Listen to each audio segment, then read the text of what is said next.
Welcome to the Journal Editorial Report. I'm Paul Gigo. In a speech some see as her first of the 2016 presidential campaign, former Secretary of State Hillary Clinton took aim this week at what she called an assault on voting rights, condemning the Supreme Court's June decision striking down key parts of the landmark 1965 Voting Rights Act, and criticizing dozens of state voter ID laws that she says restrict ballot access for minorities.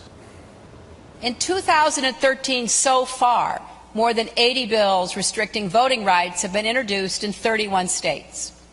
Now, not every obstacle is related to race, but anyone who says that racial discrimination is no longer a problem in American elections must not be paying attention.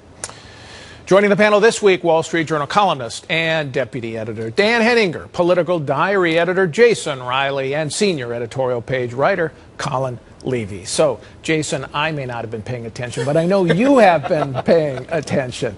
First of all, I think we can put aside the doubts about whether she's running for president. I think that's a certainty. But since you have been paying attention, is there evidence of racial discrimination in voting access in America? Well, what the evidence shows, Paul, is that black voter trends since 1996 show that black voter turnout has been increasing. And what's interesting is they have been increasing even in those states, even as more and more states have been passing voter ID laws. And some of the strictest in the country are in places like Indiana and Georgia and Tennessee. In 2012, black voter turnout in those states exceeded white voter turnout. Last year's election, black voter turnout exceeded white voter turnout nationally for the first time in history. So where is the evidence? What are the magnitudes here? What magnitudes are you talking about? I think 2/3 of African Americans voted, so over 66% in 2012. And the white voter turnout is what, 64? It's lower, like, yeah, but it was a percentage of black voter turnout. What is the trend? You mentioned the trend since 1996, and this is all Census Bureau data. This isn't, you're not conjuring this up, right? It predates, and you mentioned Hillary in 2016,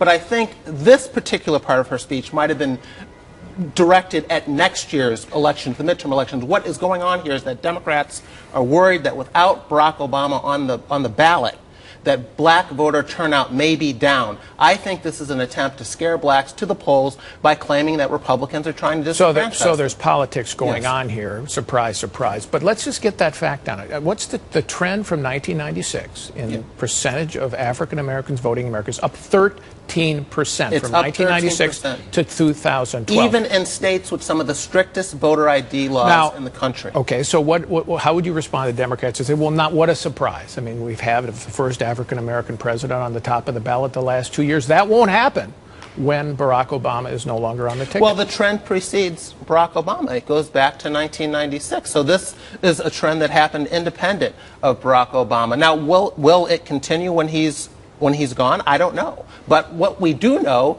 is that if Republicans are trying to disenfranchise black voters, they have been doing a spectacularly bad job of it. So, Colin, the Secretary of State Clinton said that North Carolina pushed through a bill that, quote, reads like the greatest hits of voter suppression, quote unquote. She's talking about voter ID laws, restricted early voting, for example, no more same-day registration. Is the goal here really voter suppression? No, of course it's not. And look, a lot of this rhetoric is just getting out of hand. You know, what North Carolina did, they still allow provisional ballots if you don't show up with ID. You can vote. A lot of these safeguards. Yeah, you're still allowed to cast a provisional ballot if you show up without ID. And, you know, we need to remember here, too, on these voter ID laws, going back to 2007, Justice John Paul Stevens in the Supreme Court already weighed in on these photo ID laws. And he said that states requiring voters to show photo ID at the polls was not too great a burden. So not only now has the Supreme Court ruled in the voting rights case this year, but you also have their imprimatur on some of these voter ID laws. And that one was in Indiana. Dan? So, Paul, Hillary's embarked on this speech tour in which she's going to talk about making government work again.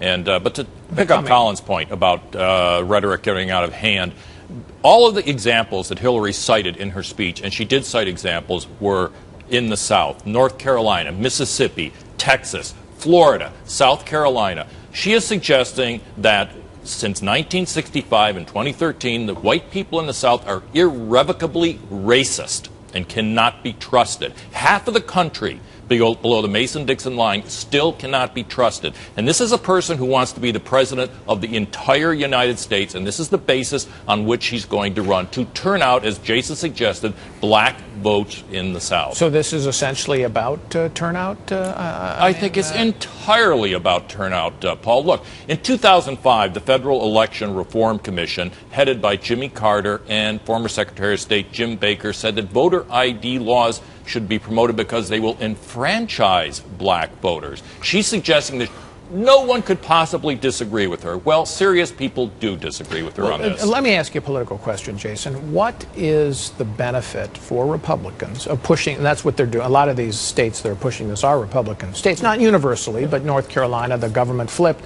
state government flipped, so Republicans push some of these laws.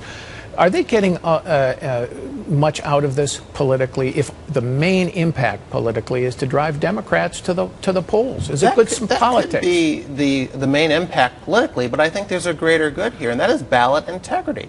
Particularly in a country as divided as this one is, and when elections are so close, ballot integrity matters, and we need these laws in place to make sure that everyone's vote is counted. Colin, is there a lot of evidence of voter fraud out there? You know, Paul, one of the things about voter fraud is that it's very hard to track because you don't always catch it. And I think one of the things that people really need to be looking at here is the way that we're approaching this from the front end as opposed to trying to seek it out. I see. Prevent it in advance by making sure that the people who are voting are actually registered or aren't taking somebody else's name. All right.